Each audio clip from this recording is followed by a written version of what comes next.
This is the GARIS Masculist MGTOW flyers. That is 2 3-page essays on the themes of masculism and MGTOW, written by and read aloud by Prof. Dr. Hugo de GARIS. This is flyer number 57, entitled Femaliens and Sexbots. Description. This flyer considers how revolutionary the sexbot industry will become in less than a decade, when men prefer to sex their bots rather than women. Women's alien nature will create for them a deep existential crisis as men ignore them in droves, forcing women to fend for themselves by becoming FIPs. The flyer itself. Femaliens and Sexbots. The more I think about the coming industry of sexbots for men, the more profound I see its impact to be. It will be revolutionary. This flyer is about just how revolutionary this industry will be. I think I speak for millions of men when I say that women are alien beings to men. They are female aliens, so I coined the term Femaliens. I wondered if this term had already been coined before, so I googled it and found that the movie industry had used it in another context, that is, that some alien, that is E.T., extraterrestrial, in the form of a seductive female had come to Earth and done horrible things to men whom she seduced. That's not the meaning I give to a Femalien. I give it a more psychological meaning, that is, that women's brains and psychology are so different from men's that men find women alien, ununderstandable, and decide to just write them off, that is, to refuse to interact with them. They are female aliens. I've had this feeling with women most of my life. When I was 18, my own mother behaved in ways that generated my contempt. She was born in 1918. I was born in 1947, so that made her 29 when I was born. So she was 47 when I was 18. So maybe she was going through an early menopause before the days of HRT, hormone replacement therapy, that relieve the symptoms of menopause, that is, hot flushes, mood swings, fatigue, irritability, etc. At the age of 18, and decades before the internet, I was oblivious to what my mother was going through. All I saw was an utterly hysterical, emotional, irrational female behaving in a way that I sneered at, being a very rational, logical, mathematical kind of youth. I remember my father, who was a lot brighter than my mother, having a talk to me about my attitude towards my own mother.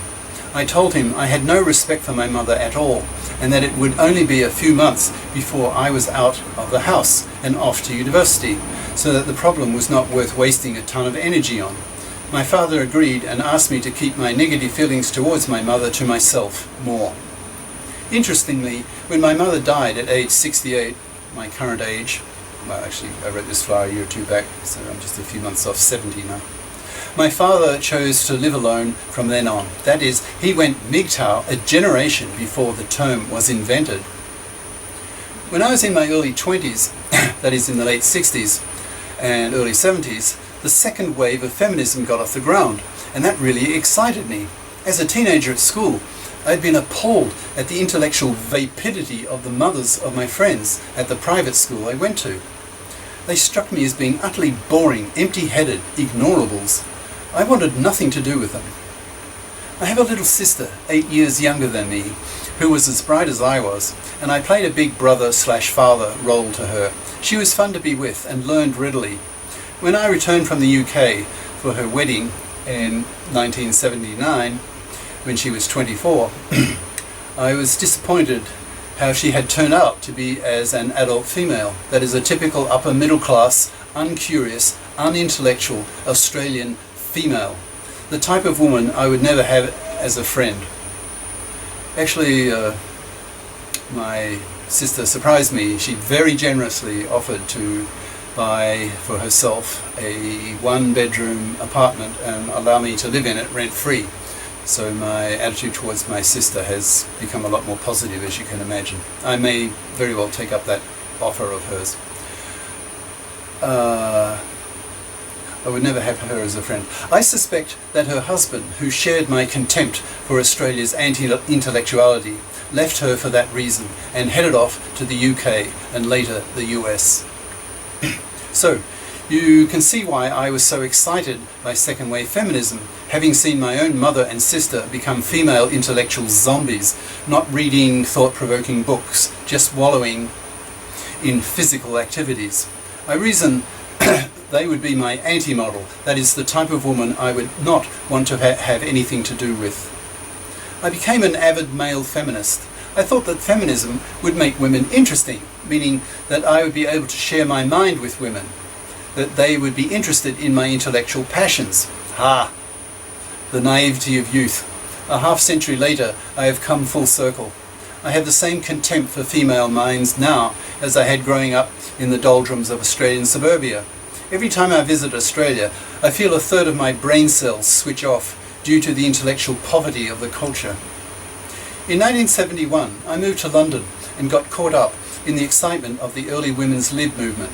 I liked the ideas and really hoped this new ideology would change women into thinking, rational, stimulating beings who had their own ideas and enjoyed playing with them.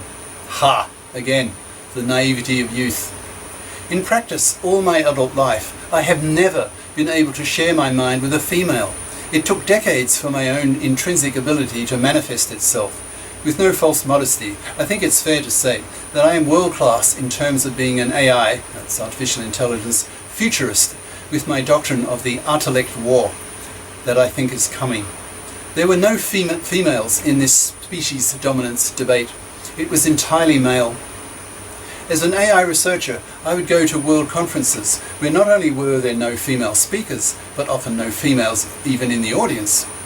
Women are just not interested in nor good at the topics that impassioned me and still do, namely pure math, physics and philosophy. I've always looked on women's minds as childlike. If somehow I had sole responsibility for raising an infant, I would be so bored by the constant attention it demanded, I would probably do what Rousseau did, the famous French philosopher, and give it to an orphanage, and probably for the same reason. Rousseau and I want to concentrate on ideas, not entertaining a cretin toddler. I observe that women seem to be happiest when they are dealing with small children. To be good at that, you would need to have a childlike mind, so as not to be paralytically bored by the imbecility of the infant, whose brain is not even half grown. So, I don't take women's brains seriously. I note that men are smarter than women at the top end of the IQ scale. Males have a 10% higher IQ variance than women, so the morons and the genii are males. Men win 99% of the Science Nobel Prizes. Women don't have men's testosterone levels, so are less aggressive, less ambitious, less curious, less dogged, less persistent at finishing difficult tasks. In short, I and millions of other men, perhaps for different reasons, look on women as aliens, female aliens, femalians. So, given the above as background, what on earth is going to happen when the sexbot industry becomes really huge in less than a decade? Most young men want to deal with women, not so much because of women's minds, or the lack of them, but because of women's vaginas. Males have evolved to want to penis women. This was the evolutionary solution to generating the next generation. But if the sexbots do a better job of fucking men than women can, then women's Femalian nature will cause men to change their attitudes towards women. The sexbots will be beautiful, curvy, creamy, grippy, and highly desirable. Most women will just not be able to compete. So women's ace card for getting men's attention, and especially men's money to help pay for her kids, will become worthless. I see women, and especially the feminist movement, fighting the sexbot industry with everything they've got, because it will be so profoundly threatening to them. With men ignoring women in droves, women will be forced to become FIPs, financially independent persons, which women, given that they are much lazier than men on the whole, will be strongly against, but to no avail. The sexbot manufacturers will push hard against the potential ban on their manufacture, and men will push hard for their sale. So I see there will be no stopping the rise and rise of the sexbot, and women will then go into deep crisis. They will lose their current status. Millions of men are like me. They see women as femalians, and the only reason they deal with women is to get their penises into them. But within a decade, there will be a better alternative, so who needs women? Men will prefer to fuck their bots, and will increasingly ignore women. Women will have to fend for themselves. What effect will this scenario have on the population size? Obviously the birth rate will plummet. What will governments do? They will probably tax men more so that women can be paid to stay at home and have babies. Sperm donors will be given new rights, or actually old rights, that they will not be slammed with paternity suits so as to encourage men to donate their sperm, unlike today in many countries where they are open to unwanted paternity suits from donee women. But the government cannot push the tax burden on men too much, because being MGTOWs and masculists, they are living alone or having serial relationships, so can uproot themselves much more easily and move to another country if the bachelor tax becomes excessive. Governments will be forced to mend-fair the gender laws. All women will become FIPs or be shunned by society. No man will go near them. Fluffies will rot on the shelf to extinction. Even fit women will feel the enormous sexual competition from the sexbots and will have to make a lot more effort to be sexually attractive, slim, curvy, fit, and will be forced to be nice to men who can so easily reject them in favour of their sexbots, if ever the woman is stupid enough to start nagging, become irrational, hysterical, boring. Life will become a lot more demanding on women. They will really have to woman up, or they'll be botted, that is, made redundant by a sexbot. Cheers. Prof. Dr. Hugo de Garis. Email profhugodegaris@yahoo.com. Website profhugodegaris.wordpress.com. YouTube channel name De Garis, Masculist, MGTOW, Flyers. Ciao.